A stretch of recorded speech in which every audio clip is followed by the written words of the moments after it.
Let's do it. Anyway, let's talk about right-wing violence, or I guess in this case, violence that includes right-wingers. So you know, usually read stories all the way through before I talk about them on air, but this time I decided to play Minecraft instead. So I'm sorry, I know I'm a loser. I'm gonna read through this on air for the first time. One dead. Security guard in custody after shooting near dueling Denver rallies. A Patriots rally and a BLM Antifa soup drive took place at a civic center Saturday afternoon. What a stark contrast, by the way. What a stark contrast, right? Like, you have anti-fascists who are trying to feed homeless people, and then you have a bunch of like, Trump, Trump 2020, America, Trump, Trump, Trump. Yeah! You Antifa soul boys want to give homeless people soup. Well, Trump 2020. Trump 2020. Yeah! God damn it. How dare Antifa? Antifa want to give homeless. Maybe they should get a job. Antifa Trump 20. Like, dude, like, okay, seriously, right? When you are showing up to protest a soup drive, right? I know my hair looks dumb.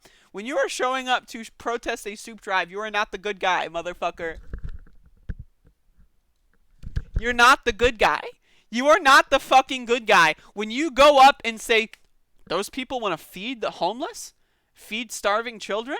Huh, I gotta put a stop to that. You are not the good guy. So I'm just throwing that out there right from the onset, okay? Notice, by the way, that I challenged someone in the live stream chat room to a debate, and they haven't responded by accepting the debate. They just called me a tranny or whatever. So just throwing that out there, that why is it that Trumpers are so afraid of debates? So bizarre. So anyway, Denver, a private security guard is being held as a suspect in a deadly shooting near the Denver Art Museum, according to the Denver Police Department. Now, I wonder if this security guard is going to be assassinated by military police, like Michael Ryanel was, the guy who killed a Patriot prayer person in Portland. I wonder if the U.S. Marshals are going to storm this guy, conveniently have no body cams, and shoot them 40 times when they're eating gummy worms. Super curious if that's going to happen. I guess we'll find out in the next coming days, right? The private security guard is in custody. I'm so sorry. The private security guard in custody was contracted through Pinkerton by 9 News. So I'm reading on 9 News, by the way. So 9 News hired someone. I guess they're an underground secret Antifa member, right? And they shot and killed someone who was protesting something. I don't know, supporting. I don't know. Whatever, like, right-wingers want to pretend that they're doing in their head as they're protesting against the soup drive, right? Whatever they're doing. Um, it has been the practice of 9 News for a number of months to contract private security to accompany staff at protests. Again, there's so many videos of fascist thugs, both in uniform and out of uniform, beating the shit out of journalists, like punching people's cameras, swinging bats at people's cameras, having them break, right? There's so many examples of journalists and people that are just live streamers, not even like with a news organization, just independent people that are having their cell phone capturing moments, just getting beat up by cops, getting beat up by fascists. It's whatever, right? But no, how dare they have security? How dare they? DPD originally took 2 people in custody and later found the second individual. A 9 News producer who works for the investigative unit was not involved in the incident. The producer is no longer in police custody and is not a suspect. So I'm just going to read this full article, right? Because why not? I haven't read it yet. The incident occurred beneath... Now, one thing I want to say, and I'm going to cover this after I cover this, is everyone immediately, as soon as this news broke, was like, Antifa's killing people! Antifa! Oh, wait, no. It's a security guard that was defending a news outlet. Oh, whoops. Our bad, right? Our bad. At Tim Pool, at Andy No, at Paul Joseph Watson, at Charlie Kirk. I wonder what they have to say about that. The incident occurred beneath a city police surveillance camera, and police confirmed they have footage of what happened. I'm not sure if that's released. DPD said that a little before 3:50 p.m. there was some sort of verbal altercation just as protesters were leaving the area.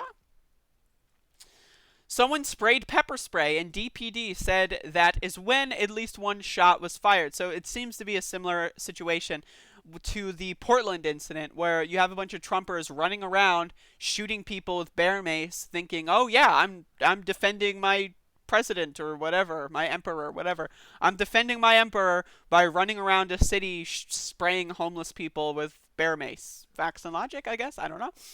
DPD reported the victim was being transported to the hospital at 3:49 p.m. and said the victim died an hour later. The victim has not been identified. 2 guns were found at the scene, according to DPD. Let's play this clip here. So this seems to be at the moment when things occurred. And this seems to be the aftermath.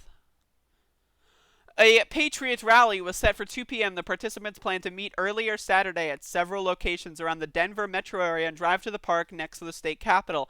A counter-protest BLM Antifa soup drive was planned to start at 1:30 at the Civic Center to drown out the rally. The DPD said they would not provide specifics on how they were responding to the event and released the following statement. The Denver Police Department respects the rights to peacefully assemble. Those who participate in protests, demonstrations, marches, or other gatherings as protected by First Amendment are reminded to do so in a lawful manner. Individuals who choose to act outside of local, state, and federal law will be subject to citation or arrest. On Friday, the organizer of the Patriot rally, John Teagan, did an interview on the Stefan Tubbs show on KNUS, during which he said, "I'm not going in there to do violence, but I'm going to be prepared to do violence." What?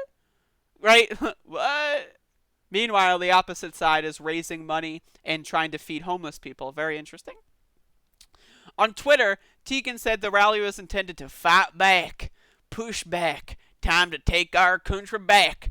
The Denver Communists, by the way, which I love, one of the organizations sponsoring the soup drive, posted Friday on Facebook, "We feel it is our responsibility to vocally oppose fascists every time they try to assemble, and we hope you feel the same way.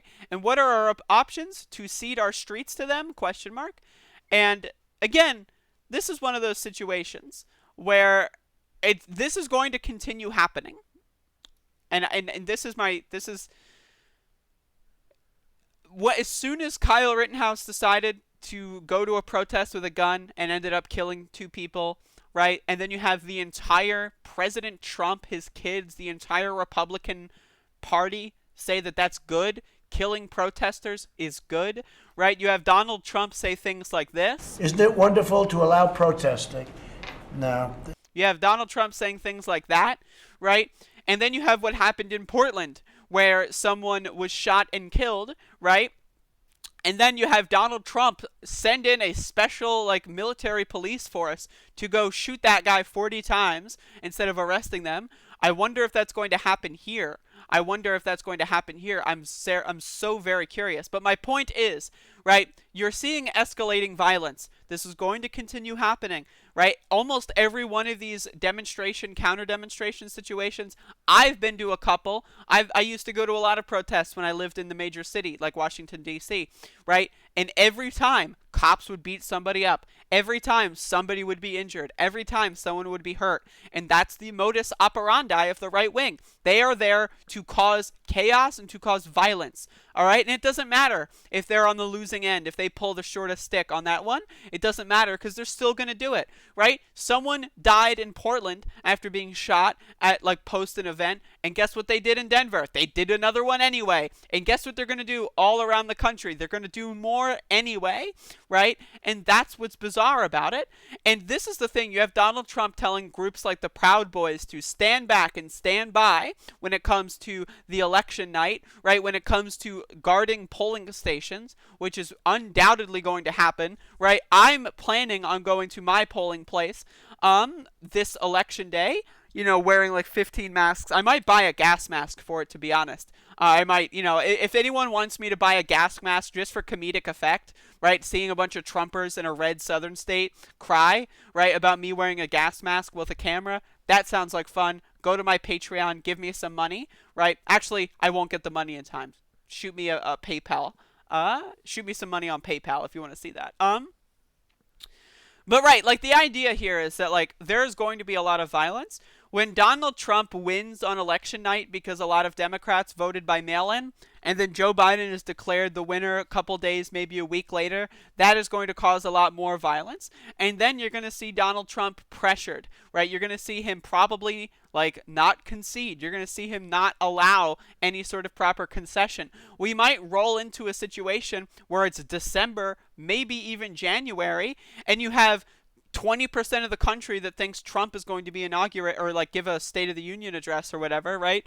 And you have like 80% of the country that thinks Biden should be the president, but that within that 80%, you've got like half of them that don't even like Biden, right? And then half of them that like don't even care but kind of like Biden, right? So it's like you have 20% of the country that's going to be energized and want to kill everyone else. And then you're going to have everyone else who doesn't even like Biden, right? Who's going to have to kind of like, do something to watch something. I don't know how that's going to work. I don't know. There's a lot of details here, but I think there's going to be a lot of violence in the future. That's my thing. That's what I'm consuming, or that's what I'm predicting. And we'll see how that goes. But I hope everyone stays safe. If you go to these protests, you need to be as safe as possible. Those are the rules. You need to be as safe as possible, right? Buddy system. Get like literally, if you have armor of any kind, like bring fucking armor. Like, dude, like these people are crazy. Get a gas mask, get a face shield. You don't want to get bear maced. You don't want to get pepper sprayed. You don't want to be in that situation. Protect yourself. It's worth it. Even if you have to spend like $50 on some stuff, it's worth it. If you live in one of these metropolitan areas and you're going to protest frequently, it's worth it. I promise you.